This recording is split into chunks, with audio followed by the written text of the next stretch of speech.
mesmo. Então vamos lá, tá gravando. Eu esqueci desse. Se não me lembrar, não gravo mesmo, não lembro. Então vamos lá. Então, ó, até agora a gente entendia custeio da seguinte forma.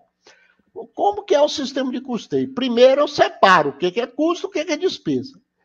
O custo direto são aqueles que eu apropio diretamente ao produto. É fácil de identificar ele, porque ele está ligado diretamente ao produto. E os outros custos, né, que está ligado ao processo produtivo, que a gente chama de custos indiretos, eu uso o processo de rateio. Já agora, nesse sistema de custo, a gente vai trabalhar com ele um pouquinho diferente. Eu não sei se vocês lembram, né, não sei se foi a primeira ou a segunda aula, eu mostrei para vocês, né, eu dei uma introdução em tudo e falei com vocês, ó, presta atenção, né, o que é custo fixo, o que é custo variável, o que é margem de contribuição, porque determinados tipos de modelo de custeio, a gente vai precisar entender isso, uma definição bem clara do que é cada processo desse aqui. E agora chegou uma da hora da gente trabalhar isso aqui.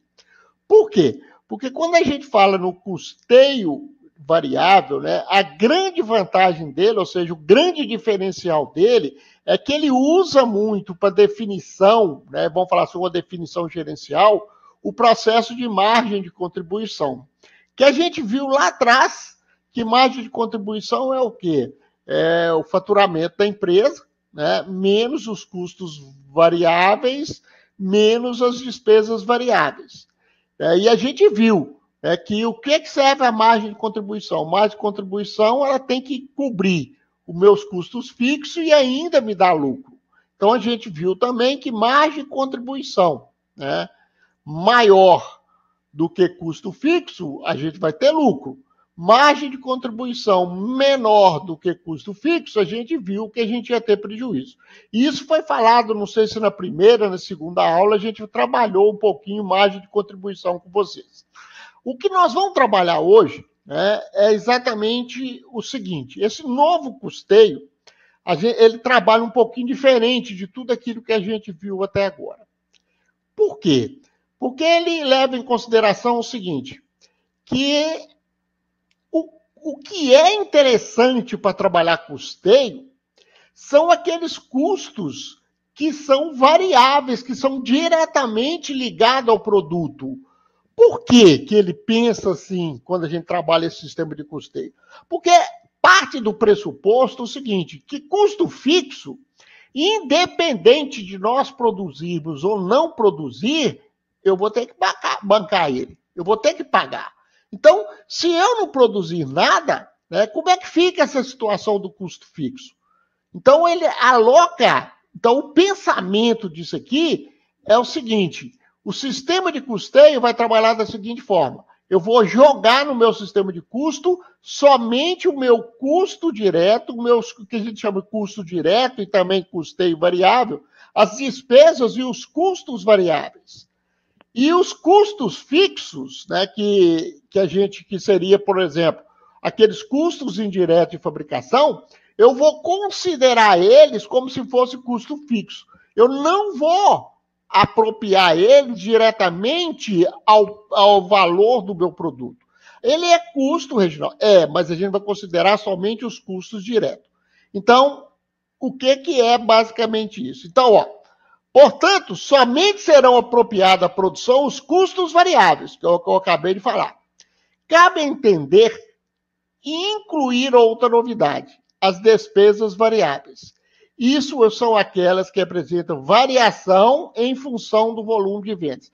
Me dá um exemplo, Reginaldo, de volume de vendas. Por exemplo, a comissão, né? Comissão, que era uma despesa de venda, a gente jogava ela lá, né, no resultado do exercício. Aqui não. A comissão ela vai entrar lá em cima, né, como uma despesa variável, porque ela é uma despesa variável. Então, ela vai entrar no custeio direto do produto lá. Então, observe que os elementos mais importantes focados por esse método são os gastos variáveis, que eu acabei de falar com vocês. Porque eles são responsáveis direto pela produção e venda dos bens e serviços. Então, aqui, a gente vai diferenciar basicamente isso. O que eu vou apropriar diretamente ao meu produto? Eu vou apropriar diretamente ao meu produto o que são os custos diretos ou os custos... Por que eu chamo de custo direto? Alguns autores chamam de custeio direto e custeio variável. Chamo de custeio direto porque eu consigo ver ele diretamente do meu produto. Mas por que você está chamando de custeio variável? Porque se é, por exemplo, o que é um custo direto que a gente analisava lá? Matéria-prima, por exemplo, é um custo direto. Mas por que ela é variável? Porque depende da quantidade que eu vou produzir, ela vai ser variável. Apesar dela ser um custo que a gente vai apropriar diretamente naquele produto, ela torna-se variável em função da quantidade que eu vou produzir. Então, isso é extremamente importante, por isso que tem essa variação de nomenclatura de autor para autor. Por exemplo, o Eliseu Martins, ele usa mais o critério de custo direto. O Bozossi e o Donis usa muito mais o conceito de custo direto. E o autor como Ronques e alguns outros autores, como Culpa também, eles usam esse critério como gerencial. E eu acho que o nome mais apropriado seria gerencial. Por quê? Porque é um dos poucos métodos que a gente consegue enxergar uma precisão maior no sistema de custo, né? Então, esses gastos variáveis, então fica bem claro aqui. Por que chama variável? Por que alguns chamam custo direto? De custo direto porque a gente apropria somente os custos que vão diretamente ligados ao produto. Ah, mas e as despesas que você está tirando lá do resultado? Mas é uma despesa direta relacionada ao produto, porque se eu vendo, eu vou ter essa despesa direta relacionada ao produto. Então, esses gastos, então essa é a grande diferença que existe entre chamar custeio variável ou custeio direto. Então, é a visão do encaixe, né, da nomenclatura, basicamente.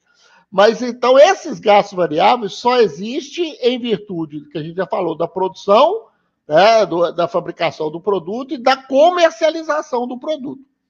Então, por esse motivo, esse método com custo apenas elementos variáveis, deixando os custos fixos para ser incorporado posteriormente. Então, vamos lá.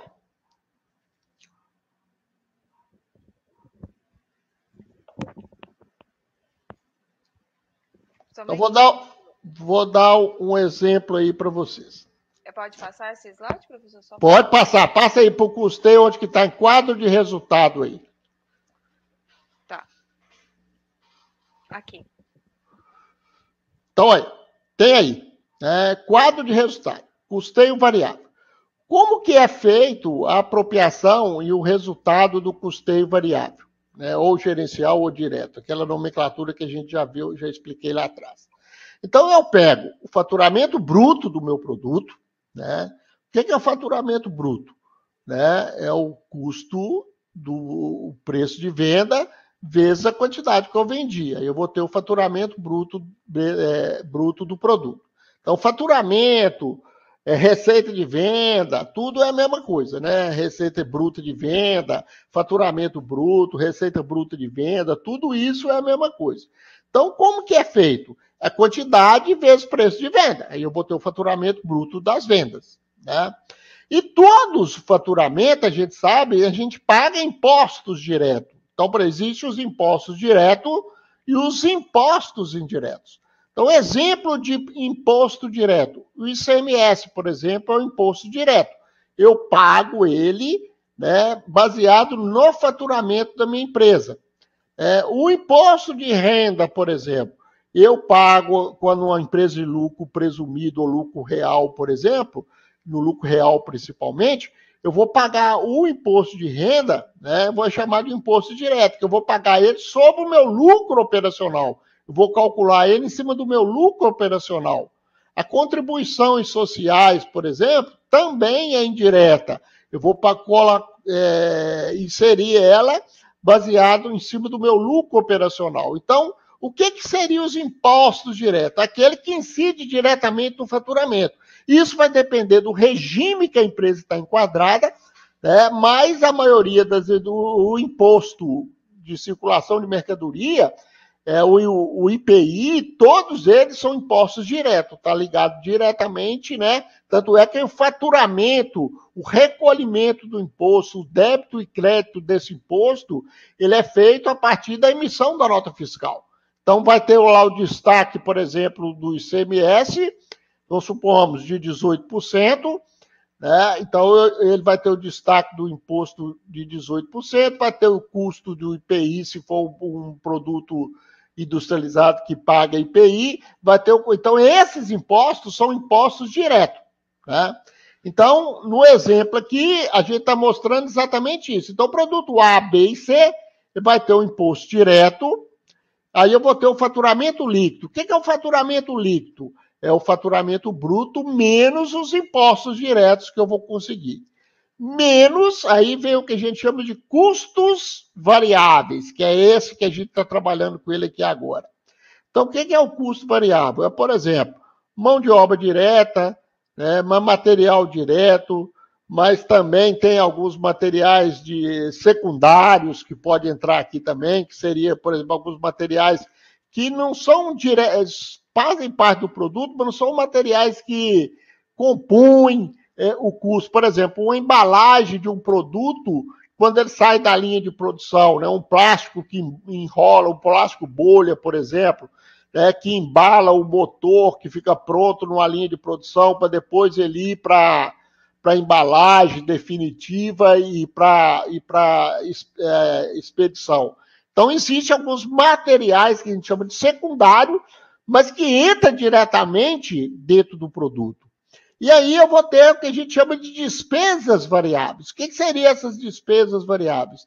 Tudo aquilo que tem relação direta, né, com o meu produto, com esse faturamento aqui do meu produto. Então, por exemplo, comissão, né? Comissão tem a ver diretamente, o frete que eu vou pagar, despesas de transporte, que está tudo relacionado àquela área de venda, né? Tudo isso entra aqui de despesas variáveis.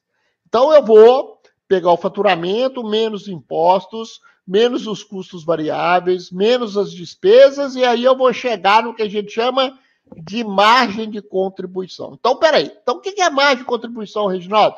Margem de contribuição nada mais é, a gente já falou lá atrás, mas assim, resumidamente, margem de contribuição é faturamento ou receita bruta menos todos os custos variáveis que eu tenho. Isso que é, né, margem de contribuição. E a gente já viu que margem de contribuição ela é importante por quê? Porque é em cima disso aí que eu vou ver se o meu produto, qual que é a margem de contribuição que esse produto está me dando. Então, por exemplo, eu tenho uma margem de contribuição em aspecto financeiro e tenho a margem de contribuição em percentual. Né? Uma efetiva, né, que a gente chama de efetiva, que é a margem de contribuição baseada em monetária, em unidade monetária, né? E a outra estimativa, que é essa de percentual, que a gente usa aí, percentual. A gente usa as duas, porque é extremamente importante eu ver, né, e fazer essa análise. Inclusive, essa análise de margem de contribuição, eu acho interessante vocês voltarem nos slides anteriores lá e dar uma analisada lá, que lá eu dei uma explicação muito boa de margem de contribuição, não sei se foi na primeira, na segunda, mas foi na segunda aula, sobre margem de contribuição com vocês. Então, olha só, os outros custos, aí eu entro aqui, o custo fixo, menos as despesas fixas, é igual ao meu lucro operacional. E daí eu tiro os impostos indiretos, que é imposto de renda, contribuição social e outros impostos que a gente chama de impostos indiretos. E aí eu gero o resultado do exercício. Então, o que diferencia, então, o custeio, por exemplo, por absorção, né? O custeio por absorção, por departamentalização e o custeio variável. O que diferencia é a forma como eu vou fazer a demonstração do resultado do exercício. Né? No custeio por absorção ou departamentalização, tanto faz, né? A gente vai usar os custos de produção, independente dele ser fixo ou variável, eu vou apropriar eles da forma como eu precisar. Aqui não. Aqui eu vou pegar o que só vou usar no produto, o que são os custos diretos. E os outros custos, que a gente teoricamente chamava lá atrás de custos indiretos de fabricação, se eles forem custo fixo, eu vou considerar ele como custos fixos diretamente e ele vai aparecer no resultado do exercício meu lá. Então, vamos lá. Pode passar aí o outro slide, que nós vamos para um exemplo que eu acho que fica mais fácil vocês visualizarem em cima desse exemplo aí. Então, vamos lá. Esse exemplo aí fala o seguinte, ó. Determinar pelo método de custeio variável o resultado do exercício e os valores do estoque de uma empresa que produz e vende 2 tipos de produto e que, em certo período, apresentou as seguintes características. Então, aí ele colocou para nós aí. Item, produto A. A produção foi de 95.500 unidades e o produto B, 840 mil unidades produzidas. O produto A foi vendido a 5,80 a unidade e o produto B foi vendido a 6,30 a unidade.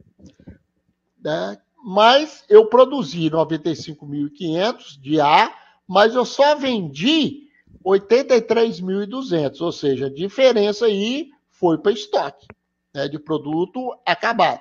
No caso do produto B, olha só, eu produzi 848 mil unidades, mas eu só vendi 132 mil unidades, ou seja, essa diferença maciça aí de produto foi para o estoque de produto acabado. Então, eu tenho aí valor da matéria-prima do produto A, que aí o que é isso? Custo direto, né? Por quê? É que eu gastei para produzir essas 95.500 unidades de matéria-prima. Então, se eu produzir 90 mil unidades, eu vou gastar menos. Então, ela é variável em relação ao custo total. Mas se eu dividir ela pela quantidade aí, eu vou achar o valor da sua matéria-prima unitário. E é aquilo que a gente falou. O custo fixo unitário é variável. E o custo variável unitário, ele é fixo. Olha só, por quê? Se eu pegar 138 mil e dividir por 95 aí e 500, eu vou achar um custo que ele teoricamente é variável, mas ele unitariamente ele passa a ser um custo fixo, que é o que a gente falou lá atrás também em outras matérias que a gente trabalhou anteriormente a essa aqui. Então, e eu tenho materiais secundários, 26 mil. E mão de obra direta, 55 mil. Então, notem que eu tenho aí uma visão clara, do que é meu custo, que todos esses custos aí são diretamente ao produto, mas se eu for analisar eles aí, eles são variáveis, né? O produto B é a mesma coisa, o mesmo raciocínio, eu tenho custo de matéria-prima de 290 mil, eu tenho materiais secundários 38 mil e tem mão de obra direta 72 mil. Outras informações, né? Seguro de fábrica 19 mil, aluguel de fábrica 21 mil, energia elétrica 57 mil e gastos de apoio à produção 62 mil. Se nós estivéssemos trabalhando com custo por absorção, esses 3 custos aí, esses 4 custos, desculpa, seguro, aluguel de fábrica, energia e gastos de apoio à produção, eles todos juntos seriam o CIF. O que seria o CIF? Custo indireto de fabricação. O que nós íamos fazer com ele? Nós íamos ter que ratear, esses custos indiretos aí em função de alguma variável de cada um desses produtos aí. Então, só que é o seguinte, vamos pensar comigo, o seguro. Se a gente parar para pensar, o seguro de fábrica, ele é um custo fixo. O aluguel da fábrica é um custo fixo. Eu tenho energia, e hoje a tendência, eu falei isso em algumas aulas para trás também, que a grande parte das energias elétricas consumidas hoje, as empresas contratam, né, já um valor fixo de energia, tantos quilowatts, porque ela já tem uma noção do que ela vai consumir de energia, né, e já paga e transforma aquilo que teoricamente seria variável, ela transforma isso num custo fixo. Então, trabalha diretamente a energia, a gente pode falar que seria um custo fixo também. Gastos de apoio é um custo fixo. Ou tudo aquilo que eu sei que todo mês eu vou ter, isso passa a ser um custo fixo. Isso não tem oscilação em função de eu produzir ou não produzir. Se eu produzir uma unidade ou eu produzir duas, esse custo aí vai continuar o mesmo. Por isso, nesse custeio variável, a gente começa a pensar um pouquinho diferente. Né? Eu esqueço um pouquinho o aspecto lá de rateio, apesar de a gente vai fazer alguns critérios de rateio aqui ainda, mas eu começo a entender, né, esse processo de custeio de uma forma diferente. Né? Então, o que nós vamos fazer agora? Até agora, tranquilo aí? Tranquilo? Tranquilo, professor. Pode passar? Quem, mestre? Pode passar, pode passar. Vamos para o próximo. Já passei. Tá ótimo. Então vamos lá. Então vamos pensar aqui agora. Ó. Custeio variável. Aqui nós vamos trabalhar o custeio direto. Né? Então eu vou voltar no slide anterior para vocês verem lá que nesse custeio só tem lá 138 e 290 Sei, de uma... Oi? Aqui. É para voltar aqui? Não precisa de voltar, não. É só porque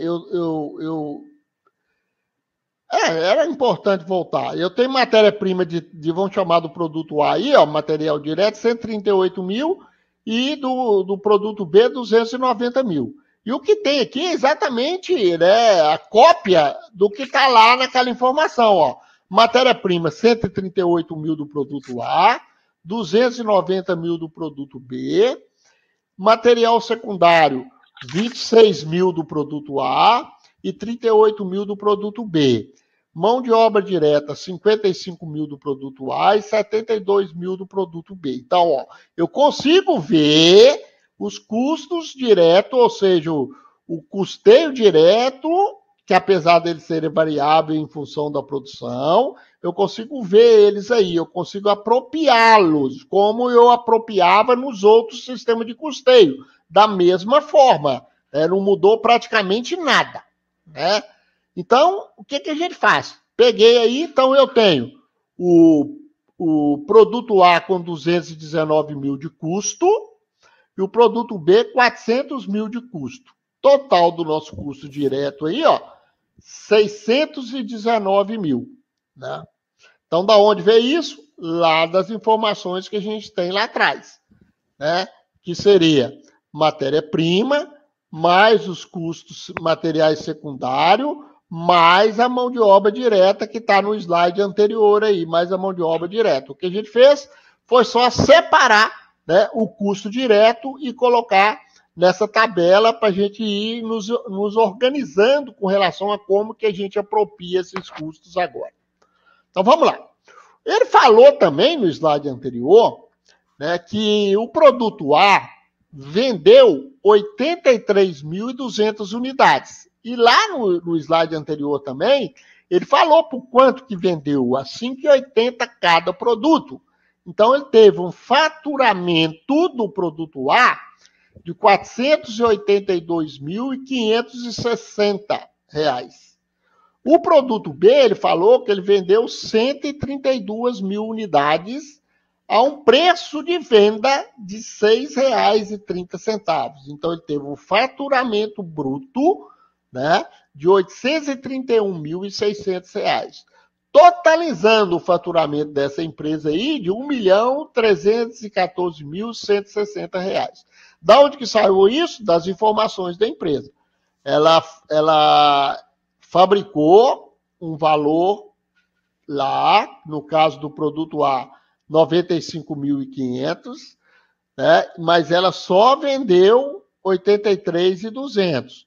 Do produto B, ela fabricou 840 mil e ainda só vendeu 132 mil do produto B, né? Então, isso aí é o faturamento baseado na quantidade que ela vendeu. Uma coisa é eu produzir, outra coisa é eu vender, né? Então, o que a gente fez até agora? A gente apurou o custo direto e apurou agora o faturamento direto. Vamos para o próximo slide aí. Perfeito, professor. Já vou passar aqui. Então, agora eu criei esse quadro auxiliar só para facilitar, né? Que a gente faz isso, é direto. Mas eu criei esse quadro auxiliar aí só para facilitar a compreensão de vocês, né, com relação a essa nova nomenclatura de custeio, né? Então, por exemplo, matéria-prima, 138, eu vou pegar o A, depois eu faço o B. Matéria-prima, a gente viu lá que é 138 mil, materiais secundários, 26 mil, então materiais direto, 164 mil. Então, isso é só de material direto, 164 mil. Eu tenho ainda minha mão de obra direta. Então, quanto que é minha mão de obra direta? A gente viu lá que é 55 mil. Quanto que é meu custo direto? Meu custo direto é 219 mil. Então, ó, eu gastei 219 mil para produzir. Esse seria meu custo de produção, né? Olha que diferente. Não teve nenhum rateio, só entrou aqui o que é diretamente mesmo no processo produtivo, não entrou nada relacionado a custo fixo, né? E nem a outras despesas que não são despesas variáveis relacionadas à venda desse produto. Entrou somente os custos diretos dentro disso aqui. E aí eu vou pegar esse custo direto e vou dividir pela quantidade que eu produzi, né? Então, quantas unidades eu produzi? No caso do A, 95.500. Então, eu vou ter um custo unitário de produção de R$ 2,29. Lembra da venda, né? E eu vendi só 83.200. Então, meu custo de produção vendida foi 2,29 vezes 83.200. Isso aqui não é faturamento, tá? Isso aqui é custo da produção vendida, né? O CPV, né? Que é custo da produção vendida. Lembra que nós falamos lá atrás também, no caso de comércio, no caso de serviço, é custo da mercadoria vendida. No caso de serviço, é custo do serviço vendido. No caso de produção, é custo de produção vendida. É o CPV, né? Custo de produção vendida. Aonde que eu achei isso? É o custo unitário de produção de 2,29 vezes a quantidade que eu vendi, que no caso deu 83.200. Tá? E o que ficou de estoque físico, né? Ficou essa diferença de 95.500 menos 83.200, eu tive um estoque físico de 12.300 que ficou lá no final do processo, que eu não vendi, né? E isso é estoque de produto acabado. Quanto que isso vai estar apropriado lá? Qual o valor que isso vai estar no meu estoque? Vai ser esses 12.300 vezes o custo de produção. Então, vai ser 12.300 vezes 2,29.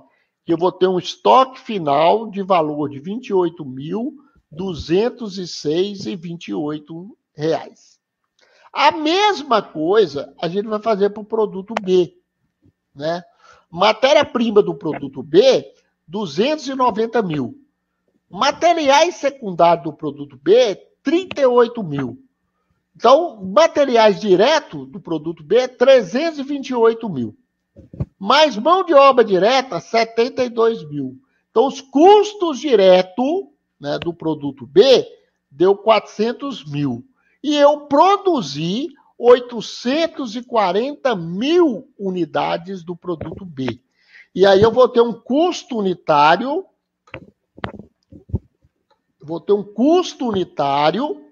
de 48 centavos. Olha só, né? E, teoricamente, a gente olha isso aí e fala, nossa, que beleza, o custo desse produto B está ótimo, mas a gente esquece de analisar o quanto que eu estou de estoque final lá. Né? Eu tenho lá, 708 mil unidades em estoque a 48 centavos. Então, eu tenho lá 337.142,86 de estoque. Né?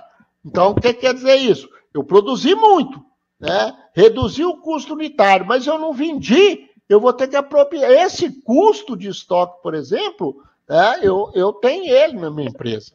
Né? Então, aí, eu totalizo o meu total dos meus custos, né? Que seria custo direto de A e B, 619 mil. Custo de produção vendida, 253.650,86. E o estoque final aí, 349,14.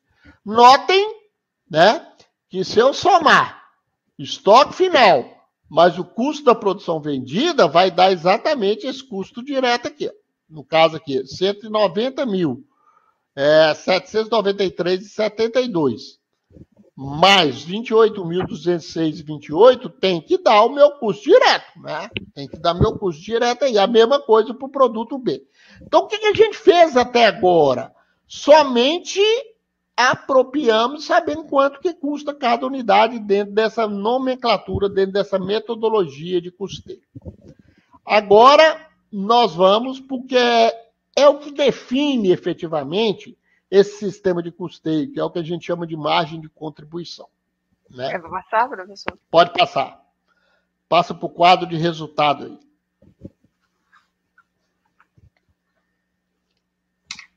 Já passei. Então, vamos lá. No quadro de resultado, nós temos aí, né, o faturamento bruto. Aonde que você achou esse faturamento, Reginaldo? Né? Lá no primeiro slide, vocês não estão com ele aí, mas eu vou falar com vocês. O preço de venda do produto A foi R$ 5,80 e do produto B foi R$ 6,30. Né? Então, esse faturamento bruto nada mais é do que a quantidade vendida vezes o preço de venda para o A e para o B. Né? Então, no caso do A, deu um faturamento bruto de 482.560. Aí depois tem imposto direto. Né? Lá no primeiro slide, na hora que a gente está passando informação sobre o produto, tem lá com o imposto direto, o ICMS, que é 18%. Então, a gente calcula 18% de 482.560, vai dar exatamente isso, 86.860,80 aqui. Então, eu vou ter um faturamento líquido, nota que isso aqui é tudo custo variável. Né? Por isso que é chamado variável. Isso é variável, a mão de obra mais material secundário, mais mão de obra, material direto, mais mão de obra secundária, mais mão de obra direta, também é variável, variar em função, né, da quantidade que eu vou produzir. Então, eu tenho lá outro custo variável, que é material direto, mais o material secundário, mais a mão de obra direta, que me fez um total 219 mil aqui. Não tivemos aqui, pelo menos nesse exemplo, nenhuma despesa variável, que seria tivesse falado em alguma despesa relacionada à venda, por exemplo. Né? Então, nós não tivemos. Tivesse, por exemplo, a empresa paga 10% de comissão, então eu ia ter que calcular 10% sobre o faturamento, aí era uma despesa variável que ela ia entrar aqui também. Então, eu tirando o faturamento, 482.560, menos os impostos diretos, menos os custos variáveis, eu vou ter a margem de contribuição do produto A de R$ 176.699,20 centavos. Que quer dizer que essa margem de contribuição é 36,62% do faturamento bruto dessa empresa. Ou seja, de 100%, né? Eu fui tirando, e eu achei, né? Eu tenho 36,62% que tem que cobrir meu custo fixo e as minhas despesas fixas para ainda gerar o lucro, né? O produto B, né, ele teve um faturamento muito maior, né, menos do que o dobro um pouquinho, 831.600. Teve os impostos diretos, que é a mesma coisa, né, que é 18% sobre 831.600, deu 149.688. Então, ele teve um faturamento líquido de R$ 681.912. O que é esse faturamento? É o faturamento bruto menos os impostos diretos. Tá?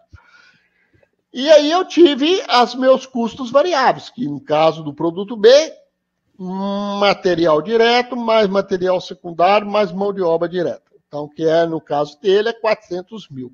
Também não tive despesa variável, se eu não tive para o A, consequentemente eu não tive para o B. Então, eu tive uma margem de contribuição dele no valor de 281.912. Então, agora que entra o grande detalhe. Apesar do produto B, ter tido um faturamento maior, né, uma margem de contribuição maior, né, em termos monetários, né, a sua margem de contribuição percentual é menor. Isso quer dizer, né, que o produto A, né, é um produto que é melhor do que o produto B, em termos de resultado. Então, se eu estou num processo gerencial e estou analisando esses dois produtos, eu já vou identificar que o meu produto A, né, ele é um produto de maior participação, é um produto melhor, né, financeiramente, se eu considerar essa margem de contribuição percentual aí. Então, se eu tiver que priorizar algum produto, eu devo priorizar, né, exatamente o produto A, porque ele me dá uma margem de contribuição maior. Não em termos monetários, né, em termos percentual. Ficou claro? Ficou, professor. Então, ó, lembra que lá atrás, né, nós falávamos com vocês, né, que nós tínhamos o seguro de fábrica, o aluguel da fábrica, a energia e os gastos de produção de 62 mil, que somando tudo isso aqui, que no sistema de custeio por absorção, é o que a gente chama de custo indireto de fabricação, a gente aqui vai chamar ele de custo fixo. Né? Eu não vou alocar ele, eu não vou fazer rateio desse custo fixo em nenhum dos produtos. Ele vai entrar na demonstração do meu resultado. Né? Então, olha só, a receita total, né, ou faturamento bruto de A mais B, deu 1.314.160. Né? Os impostos diretos, né, de A mais B, deu 236 mil. Faturamento líquido de A e B deu 1.077.611,20. As custos variáveis dos dois, 619 mil. E a margem de contribuição dos dois juntos aí, 458.611,20.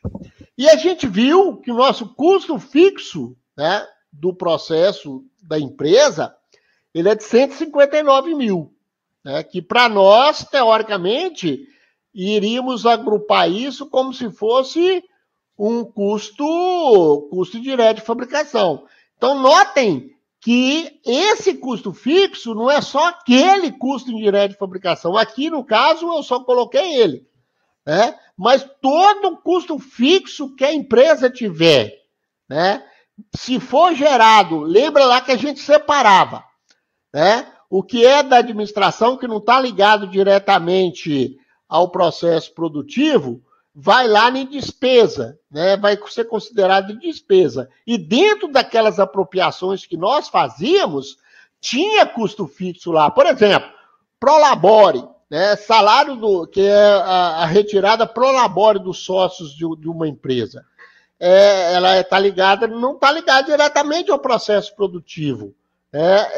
No sistema de custeio por absorção, nós íamos separar e jogar isso como uma despesa. Ia jogar isso lá só no demonstrativo de resultado. Que se eu separasse ela lá, eu ia entender que aquela despesa é um custo fixo que essa empresa tem. Então, aqui, apesar de eu estar jogando aqui, porque os valores que estavam lá estão só relacionados ao processo produtivo, mas se eu tivesse aqui, por exemplo, 10 mil de honorário de prolabore, por exemplo, ele está somado com esse custo fixo aqui, porque ele já estava separado para vir para cá, né? E as despesas fixas, né? As despesas que eu tenho na empresa de alguma forma. No nosso caso aqui, nós estamos falando que é 48 mil. Então, qual é o lucro operacional dessa empresa? Vai ser a margem de contribuição, menos o custo fixo, menos minhas despesas fixas, eu vou ter o lucro operacional de 258.611,20. Né? Consequentemente, impostos indiretos, no nosso caso aqui nós não temos, né? Mas existe empresa que não tem? Tem. Por exemplo, todas as empresas que estão no Simples Nacional, não, o imposto de renda e as contribuições, tudo isso já está incluído na alíquota do Simples Nacional. Então, elas não têm que deduzir isso aqui no DRE dela, demonstração de resultado do exercício. Aqui, no caso de uma empresa de lucro real, né, teria que ter qual que é a participação, quanto que é o imposto de renda dessa empresa, qual que é a faixa que essa empresa está, que ela paga de imposto de renda. Então, aí eu teria o resultado do exercício de R$ 258.611,20. Né?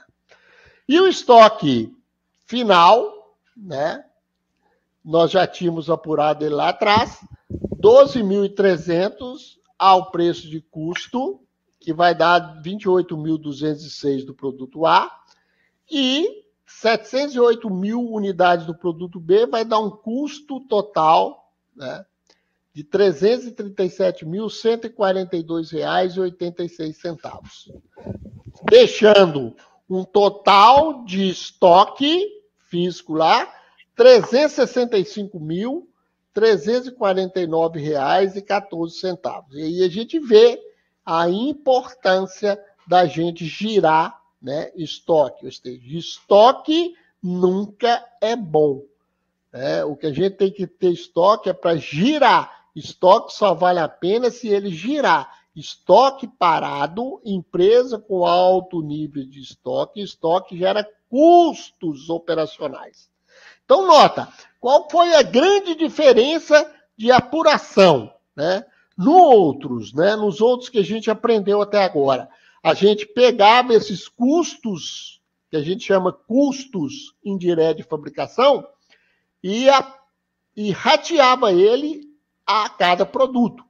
No caso do custeio variável, a gente considera ele, se ele é fixo, não é um custo direto, não é o custo variável direto ali do produto, não está ligado diretamente ao produto, eu vou jogar isso como custo fixo. Então, aqui eu consigo apropriar, mas onde que eu sei quanto que é o custo do meu produto? É exatamente, volta no slide anterior aí, né? Para me saber o custo aqui, né? Eu só considero os meus custos diretos, só os meus custos diretos. O que isso gerencialmente nos fala? Que ele é bem mais fácil, né, de ser analisado e nos dá, querendo ou não, um critério de prestação gerencial muito mais preciso, porque eu aproprio o que é direto, eu vou jogar no produto, e o que não é, eu vou jogar na demonstração de resultado. Né? E aí, mais na frente, apesar de eu já ter dado uma pincelada com vocês lá atrás também, né, eu expliquei a vocês o que é o processo, né, de preço de venda, como que a gente faz isso, né? E daqui a pouco a gente vai aprender a fazer isso usando esses modelos de custeio, porque você pode chegar para mim e falar, Reginaldo, Eu achei o preço de custo aí de R$ 22,29 no produto A. Né? Porque como que eles chegaram que o preço de venda do produto A pode ser vendido por R$ 5,80? A mesma coisa do produto B, que ele tem um custo de 48 centavos, baseado em quê? Né? Que ele vai ser vendido a R$ 6,30. Da onde que essas pessoas aí, que esses gestores dessa empresa, tiraram, né, apropriaram esses preços de venda? A gente vai aprender daqui a pouco, depois que a gente aprender custeio ABC. Então, diferenciando, né, um do outro, né, no custeio por absorção, independente da forma, a gente pega todos os custos relacionados à produção, joga-os direto, pega os indiretos e usa um método de rateio, seja ele qual for. Né? E dentro do departamento, a gente rateia em função do custo por cada departamento. A gente usa um critério de rateio também. E aí a gente consegue apurar lá também, da mesma forma que a gente apurou aqui, quanto que é o custo unitário de cada produto. Então, eu posso pegar o custo, dividir pelo total de produção, eu vou achar também o custo unitário dele. Né? Então, vantagem, pode pular o slide aí, por favor, para a gente fazer essa parte teórica, e daqui a pouco eu vou dar uma paradinha, daqui a pouco a gente volta para me mostrar a diferença entre custeio variável e custeio por absorção, para vocês ficarem bem claro essa explicação que eu dei aqui agora. Então, vantagem do custeio variável. Né? Ele elimina as variações dos resultados oriundos da quantidade produzida e vendida, uma vez que o lucro líquido não é afetado por variações dos inventários. Né?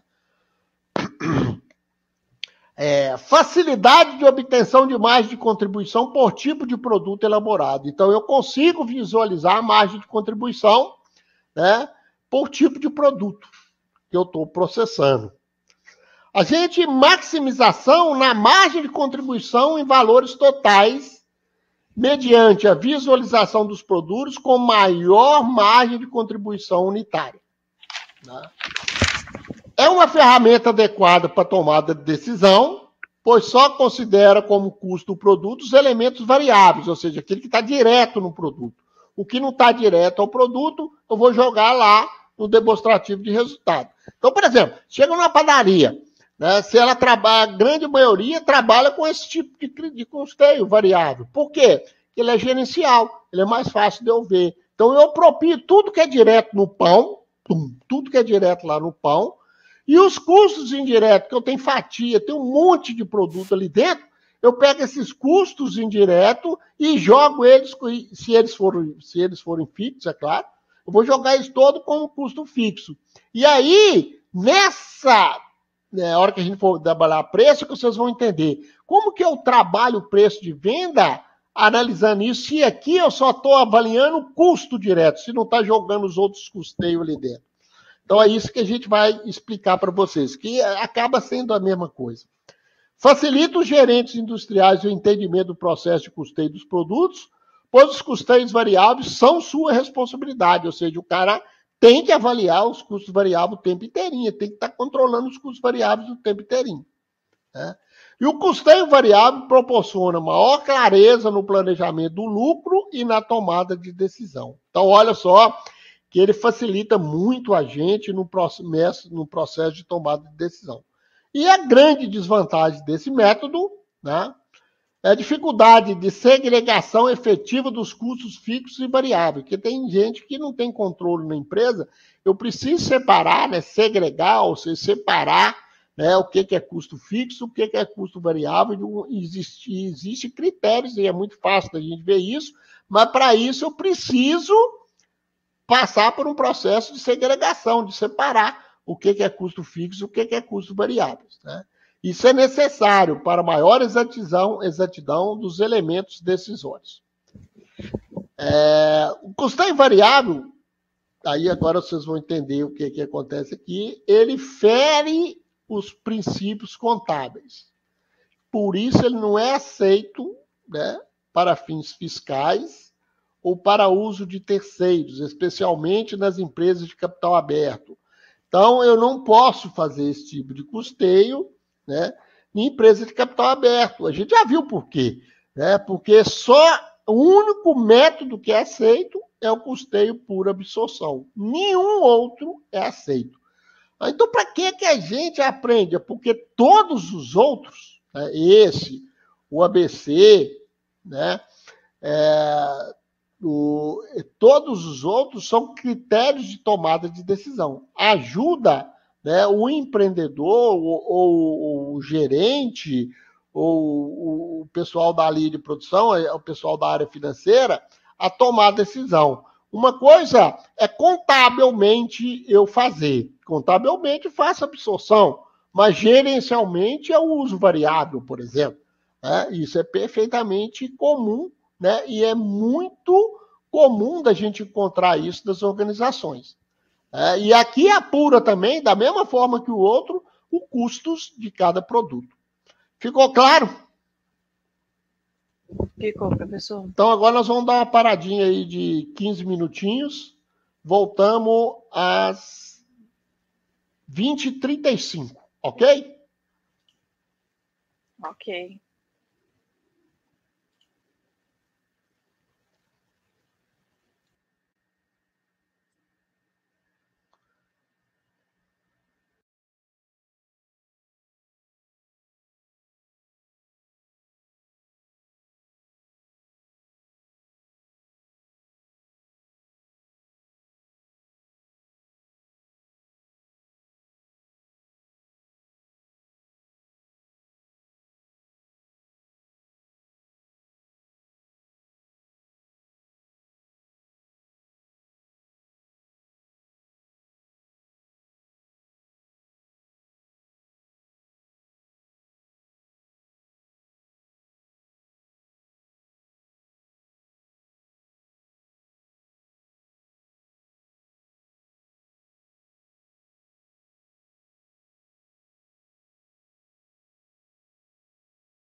Estou de volta.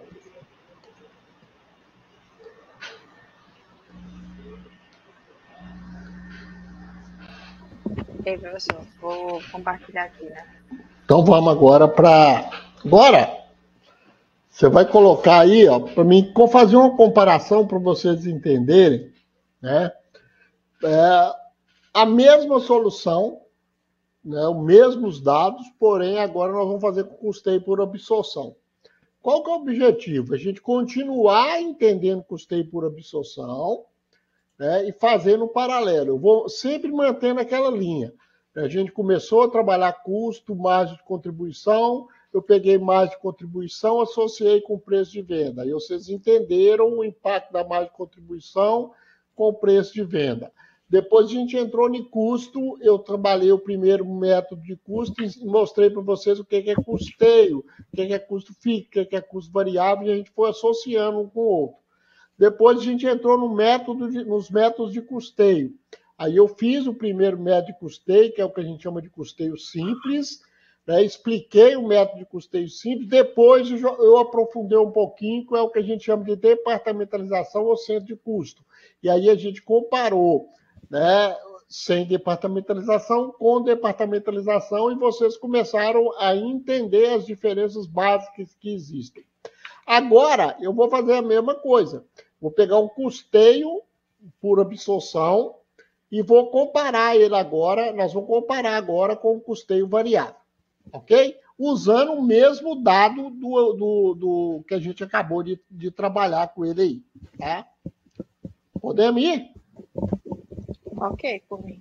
Então, lembrando bem, que essa matéria, custeio variável, volto a dizer, ou gerencial, né, ajuda muito, né, as empresas no processo de tomada de decisão. E hoje, se der um tempinho, né, eu ainda vou falar um pouquinho com você sobre o que é capital de giro, né, e a sua influência, né, no que a gente chama das despesas financeiras. Porque quando a gente fala de custeio variável ou qualquer sistema de custeio, a gente tem uma série de coisas aqui que impacta diretamente o resultado da empresa.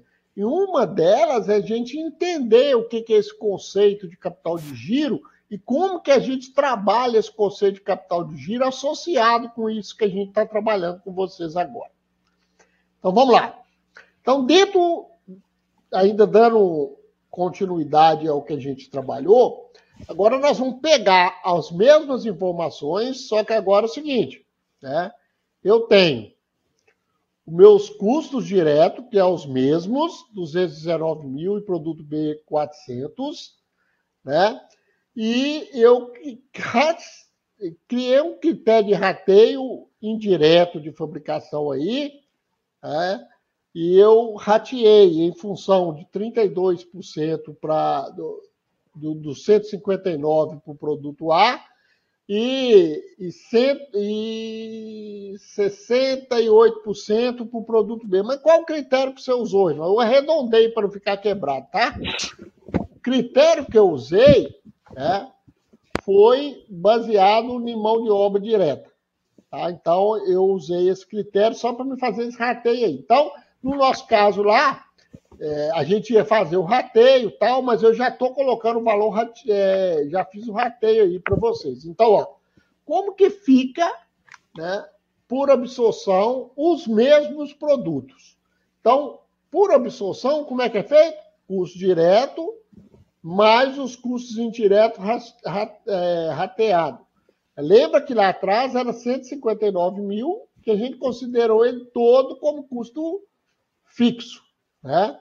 E aqui não, a gente está pegando ele e estão rateando, fazendo rateio desse custo, né, em relação ao produto. Então, eu joguei dos 159 mil, 50.880 para o produto A, 108.000 e 108.120 reais para o produto B. Então, eu estou aí com os dois custos. Então, ó, qual é o custo do meu produto A? 269.880. Qual que é o custo do meu produto B? 508.120 reais. Beleza. Então, agora, pode passar aí, nós vamos fazer o mesmo quadro auxiliar que nós fizemos anteriormente, porém, agora, considerando aqui o custo por absorção. Então, nós tínhamos lá, né, matéria-prima, 138 mil do ar, não mudou nada, né? Mais material secundário, 26 mil, mais o material direto, então, fica 164 mil, a mesma coisa, mão de obra direta, 55 mil.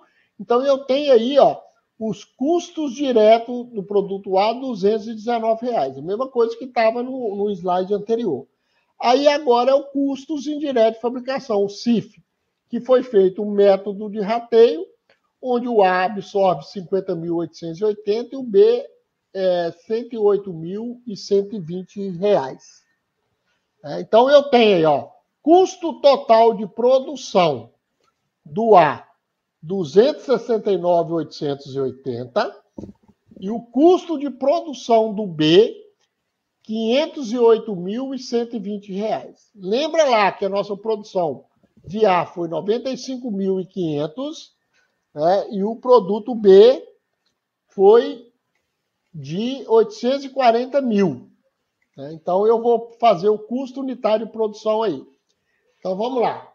Quanto que é meu custo unitário de produção? É 269.880, né, pelo sistema de absorção, dividido pela quantidade que eu produzi, eu achei um custo unitário de produção de A de R$ 2,83 e um do B de 60 centavos.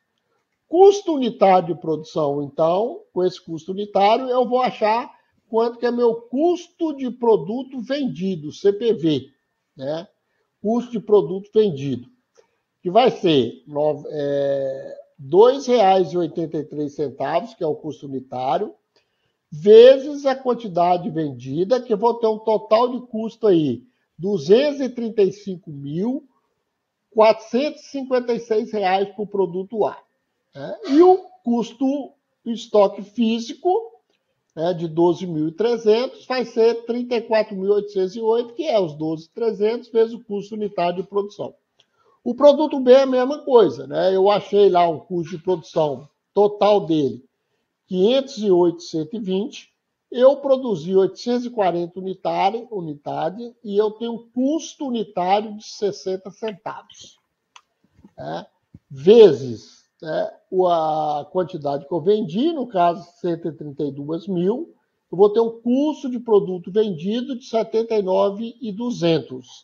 O estoque físico de 708 mil unidades de B vai ter um custo final, né, de estoque final, de 428.800. Então, o mesmo quadro auxiliar que eu fiz lá, de custeio variável, não tem necessidade de fazer esse quadro auxiliar, tá? É só estou fazendo para a gente comparar esses dois métodos com vocês. Eu fiz aqui para vocês verem. Como que a gente apura? Eu apurei os mesmas formas de custo, né, porém com métodos diferentes. Então, vamos para o próximo slide, que agora eu vou fazer a demonstração do resultado, que é o que interessa para nós aí. Né? Então, vamos lá. No caso do meu custeio por absorção, que é isso que a gente está fazendo, né, eu vou ter o lucro líquido do produto A, né, que vai ser o faturamento bruto, que a gente viu, que é o mesmo, né? Não vai mudar nada o faturamento bruto, porque o preço de venda é o mesmo e a quantidade que vendeu é a mesma, tanto para o A quanto para o B. O que vai mudar é o sistema de custeio. Né? Os impostos não vai mudar também, porque é 18%, não vai alterar em nada, vai ficar a mesma coisa. A minha receita operacional líquida também não vai mudar nada, né? Porém, agora altera. Né? Por quê? Porque o custo de produção é diferente. Né? Pelo sistema de custeio variável, é diferente pelo custeio por absorção. Então, no custeio por absorção, o meu custo de produto vendido de A é 235.456, que vai me gerar um lucro bruto de R$ 160.243,20. Já o produto B, né, vai gerar um custo, né, o lucro bruto, desculpa, de 602.712. Então, eu somando tudo isso aí, eu tenho um lucro bruto de A e B de 762.955,20. Menos, né, as despesas fixas, que nesse caso agora nós só temos 41 mil, porque os outros custos todos foram rateados em função do produto aqui, né, os custos indiretos de fabricação. Então, ele já está todo aqui dentro desse custo de produto vendido aqui. Então, notem que o lucro bruto, né, nesse caso aqui, de 762.955, eu só vou tirar, né, as minhas despesas fixas, que no caso é 41 mil. O lucro operacional, então, passou para 721.955,20. E o resultado do exercício, 721.955,20. Né? E o estoque físico também altera em função do custo ter alterado. Então, olha só, o que acontece com isso? Né? Eu vejo que existe uma diferenciação muito bruta com relação à demonstração de resultado. Se a gente for pegar o resultado do custo variável, né, eu vou ter um lucro final de exercício, um resultado final de exercício de 258 mil. Né? E aqui, com o rateio por custeio de absorção, eu vou ter um resultado muito melhor. Resultado do exercício 721.955. Por quê? Por causa do critério de rateio que foi usado. Né? Eu pego o lucro bruto lá no outro lá, eu só considero o quê? O faturamento, né, menos os custos, todos os custos diretos do produto, que a gente chama também de custo variável. Então, isso dá uma diferenciação. Então, esses critérios, todos eles, né, independente do método de custeio, existe uma diferenciação. E o que acontece quando a gente fala de custeio por absorção? E aí, Reginaldo, qual que a gente vai apurar? Para demonstração de resultado de exercício, por exemplo, para prática de balanço, para publicar balanço de uma SA, por exemplo, se nós fosse essa empresa SA, esse era o resultado que a gente ia apresentar. Por quê? É o sistema de custeio que é aceito, né? É o custeio por absorção, né, que estaria gerando um resultado melhor do que o outro lá que a gente viu, que é o custeio variável. Né? Alguma dúvida? Não, professor. Então, eu vou aproveitar e vou dar uma palhinha com vocês sobre... Quero entender se vocês... O que vocês... Não estou ouvindo, professor. O que é capital de giro? O que vocês entendem por capital de giro? Professor, você pode repetir isso? Falhou para mim.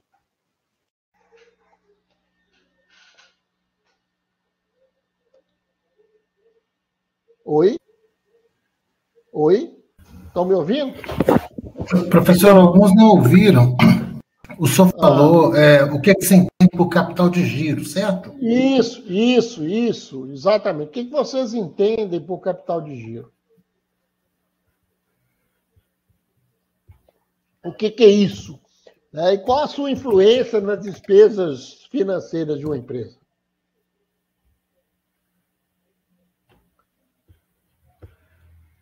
Está relacionado ali com o tempo, né? É pelo contas a pagar e receber, tá, professor? Tem uma relação entre contas a pagar, o tempo de, né, para receber, tem essa relação ali. Que a gente chama de ciclo financeiro, né? Você está querendo dizer o ciclo financeiro. Mas vai, pode falar, Sérgio. Para fazer a empresa andar, não?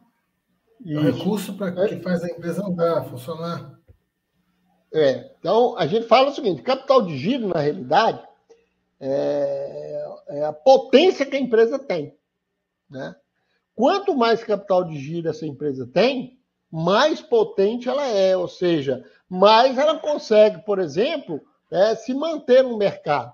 Uma das grandes dificuldades das empresas, principalmente as empresas iniciantes, pessoas que entram no mercado, elas começam a fazer um plano de negócio, fazer uma análise do seu negócio, e ela basicamente pensa só o seguinte: eu tenho dinheiro para comprar matéria-prima, eu tenho dinheiro para isso, eu tenho dinheiro para montar, eu tenho dinheiro para aquilo, eu tenho dinheiro para aquilo outro, eu tenho dinheiro total. Mas esquecem que ela precisa de um dinheiro, que a gente chama ele aí de capital de giro, que esse dinheiro é que vai ajudar você a manter essa empresa em funcionamento. Para que serve isso? Serve, por exemplo, se acontecer, por exemplo, de eu não vender um produto, o meu produto não girar, eu tenho que ter um capital para pagar, por exemplo, todas as despesas que a minha empresa vai ter durante um determinado período. Então, por exemplo, geralmente se calcula capital de giro para um mês. Algumas empresas, dependendo da política, da forma como a empresa trabalha, mais de um mês, né? Então, o que eu preciso? Então, geralmente a gente faz o quê? Quando a gente está gerenciando financeiramente uma empresa, e a gente faz o que a gente chama fluxo de caixa de uma empresa, a gente faz uma projeção de uma empresa, a gente tem condição de calcular o capital de giro. Então, esse capital de giro, né, tem relação direta, né, com a potência que essa empresa tem, vamos falar assim, com o potencial da empresa. E isso, existe uma fórmula, né, maneiras de calcular esse capital de giro. Então, por exemplo, professor, Oi, pode falar, Sérgio. Danilo colocou um conceito no chat. Se tiver como dar uma olhada aí, o Danilo Marim. Tá, vou olhar. Professor, fala, meu irmão. Só um ponto, igual o professor trouxe aí, né, que o capital de giro ele é referente ali à potência da empresa. Só que a ideia desse capital de giro não é ele ser o maior possível, correto? Seria o necessário para que a empresa sobreviva em operação. Vou citar um exemplo aqui do meu convívio. Por exemplo, a gente presta serviços e esses serviços eles são pagos com 45 dias. Porém, a gente paga o pessoal conforme vão surgindo aqui as demandas, entendeu? Surgiu uma viagem, a gente tem que pagar o pessoal spot. A gente tem que ter esse dinheiro para pagar o pessoal realizar essas viagens durante o período que a gente vai ficar sem receber. Então, seria para a empresa sobreviver, né? Mas, assim, pensando na palavra que o professor trouxe, de potência, às vezes a empresa ela tem um capital, vamos dizer assim, sobrando ali, convém para ela investir do que ter esse dinheiro parado. Seria isso que eu vou falar. Né? Então, quando a gente fala essa potência, né, eu posso pegar, se eu tenho um capital de giro muito elevado, por exemplo, que dá para me bancar uma necessidade, por exemplo, aí de 6 meses, eu não vou ficar com esse dinheiro parado. Né? Eu vou aplicar ele. Mas é um capital que está aplicado no mercado. Mas se eu tiver necessidade de usar ele em função de alguma emergência da minha empresa, eu tenho ele como fundamento. Eu tenho que saber gerenciar ele e saber efetivamente a minha necessidade. É isso que é o interessante. Por que a gente fala que é potência? A potência é exatamente essa. Quanto mais eu tenho, mais segurança eu tenho. Eu estou com o meu capital de giro, por exemplo, a sobra que está tendo, que vai movimentar, que eu posso movimentar a minha empresa, eu posso aplicar ele, eu posso até reinvesti-lo na minha empresa se eu estiver considerando um período longo, por exemplo. Se eu fizer uma projeção para um período longo. Então, determinado tipo de segmento, determinado de empresa, faz isso. Mas não é interessante, realmente não é interessante manter aquele dinheiro parado, não é nesse sentido que eu quis dizer. Eu quis dizer a potência, quer dizer o seguinte, se você tem mais recurso, né, que vai te bancar, e você pode, por exemplo, criar alternativas diferentes na sua empresa, como você mesmo deu um exemplo aí, de financiamento, por exemplo, eu posso aumentar, por exemplo, as minhas vendas bancando, por exemplo, um prazo maior de financiamento das minhas vendas. Então, se eu vendo com 30 e 60, isso vai dar uma média aí de 45 dias de prazo, eu posso bancar, por exemplo, 30, 60 e 90, e eu vou sair de 45 para 60. né? E isso é que vai me gerar essa segurança. Eu posso fazer isso, né? Eu posso aumentar o meu prazo, o meu fluxo de recebimento em função disso. É essa a importância que a gente fala desse potencial, né? Dessa potência da empresa. Agora, o que vai determinar realmente essa força do nosso capital de giro é a movimentação, né? É o tempo que eu entro e sai recurso da minha empresa. Isso é que determina efetivamente o meu capital de giro. Professor, assim, uma dúvida talvez até boba, mas assim, considerando que a pessoa física, a gente tem a nossa reserva de emergência, em tese o capital de giro seria a reserva de emergência da empresa? Não, por exemplo, no caso de uma pessoa, por exemplo, você tem uma reserva de emergência. Então, você tem, por exemplo, na sua casa, por exemplo, pessoa física, você sabe todas as despesas que você tem para manter. Você precisa ter X do valor, que é para você pagar todas as suas despesas fixas e algumas coisas que são variáveis na sua pessoa física, vamos pensar assim. Então, o que você tem que ter? Né? Se acontecer alguma coisa, eu tenho que ter uma reserva para bancar esse mês e ainda tem que ter no outro, porque se não acontecer no outro, qual é o prazo que eu vou ter? Né? Por exemplo, se eu ficar desempregado hoje, quanto que eu consigo viver sem uma renda nenhuma? E seria, considerando pessoa física, seria o potencial. Então, por exemplo, se eu tenho milhões guardados, aplicados no mercado financeiro, eu posso virar e falar assim, eu consigo viver dentro do meu padrão de vida, se eu não tiver nada, não tiver receita nenhuma, eu consigo viver 20 anos. Então eu tenho um capital de giro muito maior dentro da projeção daquela vida útil que eu estou fazendo. Por isso que capital de giro depende da forma como a empresa vai recalcular, depende da visão de longo, médio ou curto prazo que ela trabalha. Alguns segmentos, por exemplo, né, tem faturamento de longo prazo. Vou dar um exemplo, uma empresa que trabalha sobre projeto. Então, se o tempo de produção dela, do projeto que ela executa, por exemplo, um projeto de torre de eletrificação, por exemplo. Tem um projeto para fazer uma torre, e esse projeto vai demorar 1 ano para me entregar, né?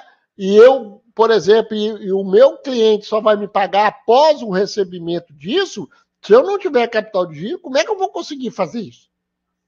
Né? Então, depende do fluxo de entrada da empresa e da forma. Algumas empresas têm um fluxo de 1 mês, né? O capital de giro de 1 mês. Outras já trabalham, dependendo do ciclo financeiro dela, com um ciclo de caixa maior ou um capital de giro por um período maior. Isso vai depender do tipo de empresa, basicamente. Então, esse potencial que a gente fala está muito mais relacionado ao tempo que entra dinheiro e sai na minha empresa, né? Esse ciclo de entrada e saída de dinheiro na minha empresa. Não sei se ficou claro. Sim, professor. Mais algum questionamento, alguma pergunta? Então, vou dar um exemplo, né? Já que ele falou ali, né, de despesa aí, vamos pensar, por exemplo, no caso de que a gente vende a prazo, por exemplo, toda empresa, mas por que eu vendo a prazo? Qual que é a vantagem de eu vender a prazo? Não tem vantagem de eu vender a prazo, Reginaldo. Tem, porque a venda a prazo aumenta o potencial de venda da sua empresa. Também aumenta o potencial de venda da sua empresa e, consequentemente, aumenta a sua necessidade de capital de giro. Então, por isso que eu falo, se eu tenho, às vezes, um capital de giro maior do que aquela transição que eu faço, mas eu preciso, de repente, né, aumentar o retorno do meu capital, que seria, por exemplo, diminuir o estoque da minha empresa, por exemplo. Como que eu vou diminuir o estoque da minha empresa? Por exemplo, financiando venda a prazo. Para me financiar a venda a prazo, eu preciso, né, ter um valor maior de capital de giro. Então, se eu não tenho um capital de giro muito expressivo para, por exemplo, segurar minha empresa por por uma venda de 30, 60, 90, eu não tenho esse capital de giro, eu não posso financiar essa venda a prazo. Por quê? Porque se eu financiar, eu não vou ter condições de bancar esse financiamento. Eu vou ter que, de repente, recorrer a recurso de terceiro, a recurso de banco, por exemplo. Então, é isso que a gente precisa entender, esse critério. Então, por exemplo, baseado em 30 dias, vamos imaginar que eu venda com 30 e 60, né?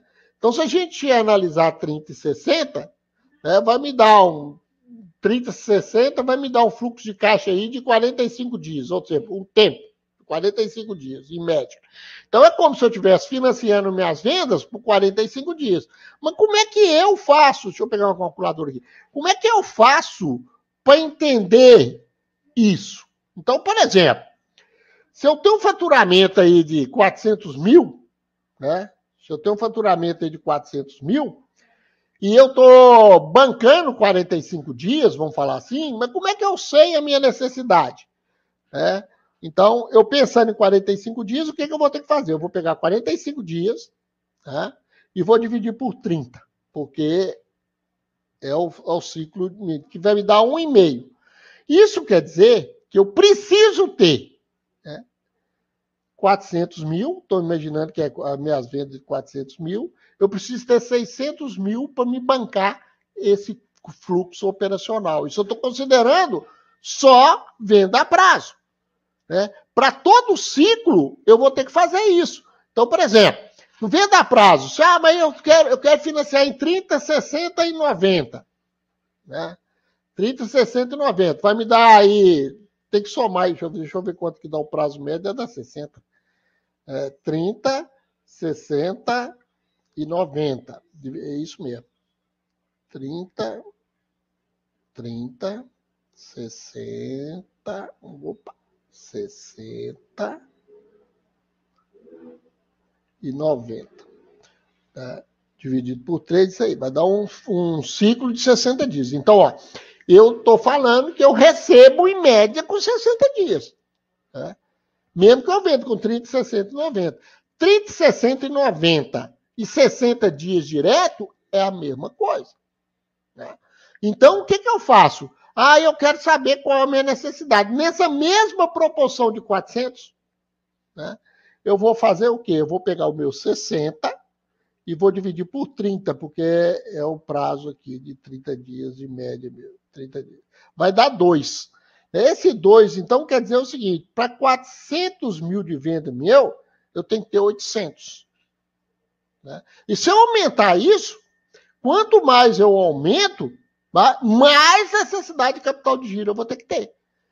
Então, é assim que a gente calcula as necessidades.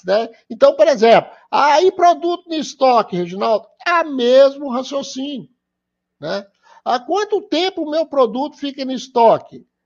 Eu vou fazer as mesmas análises, e como é que eu faço, por exemplo, para saber fornecedor? Aí fornecedor já é um direto, eu vou fazer a mesma análise para fornecedor. Então, por exemplo, eu com o meu fornecedor, eu tenho prazo médio de 60.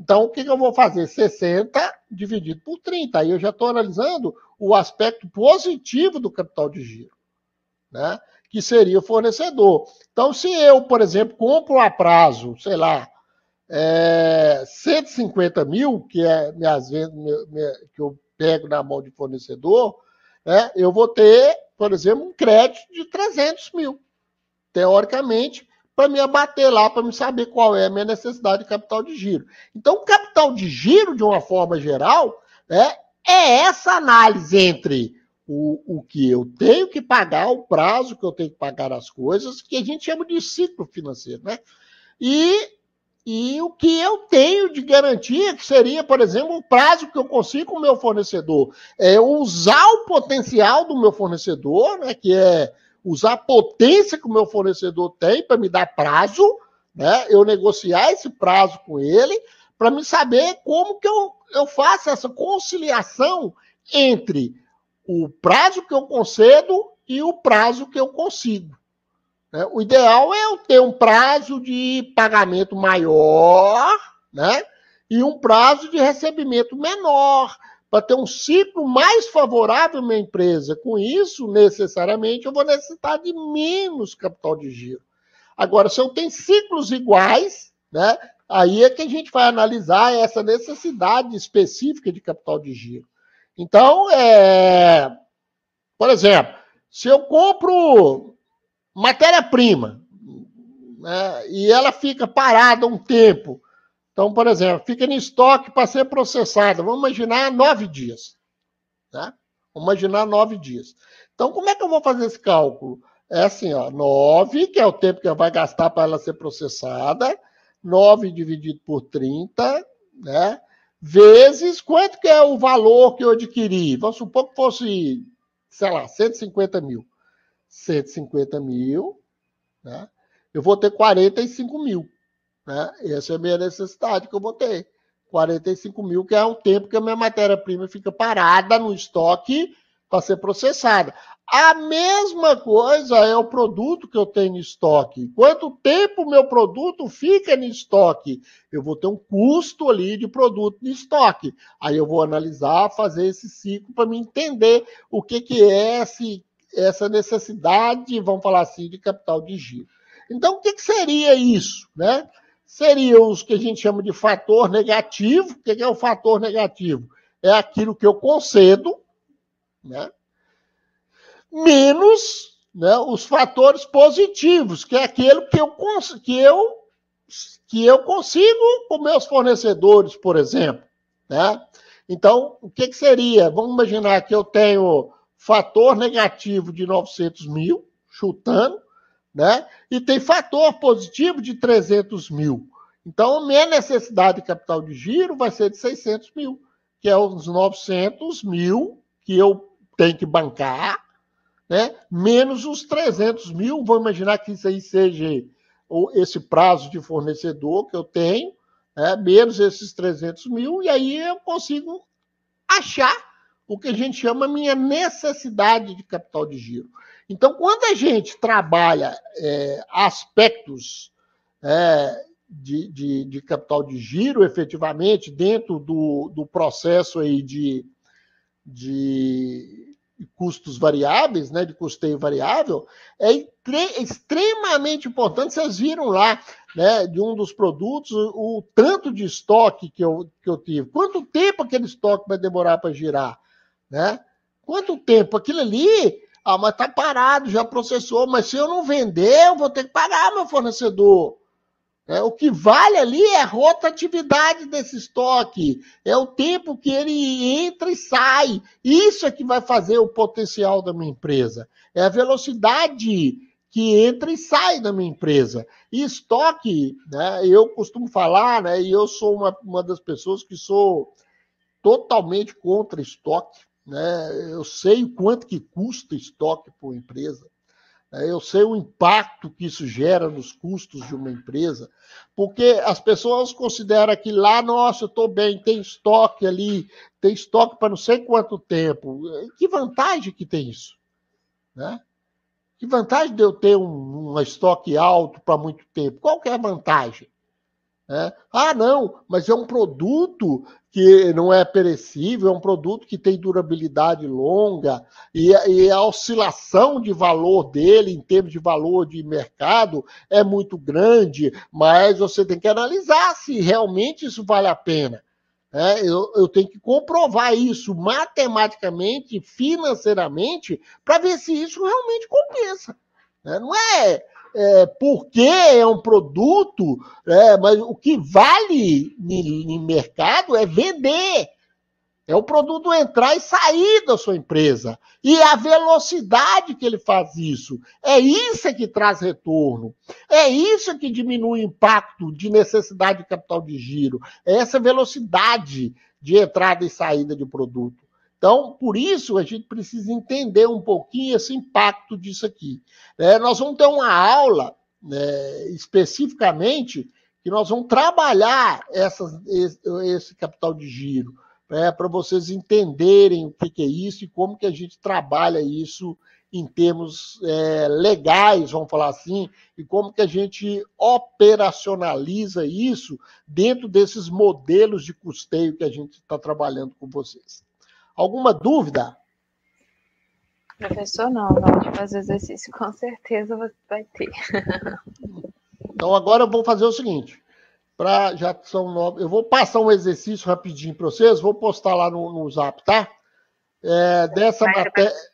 Agora, vou postar. Eu acho que eu já até postei. Já postei. Tem um exercício aí no Zap. Vocês tentem ver se vocês têm facilidade. O primeiro aí é só preencher mesmo os espaços aí. Tá? Porque já está basicamente pronto aí para vocês. E o segundo tem que analisar, né? Mas tem que fazer os rateiozinhos aí, né? Mais apropriado. Mas eu também quero saber o custo total de cada produto e o custo unitário de cada produto. Oi.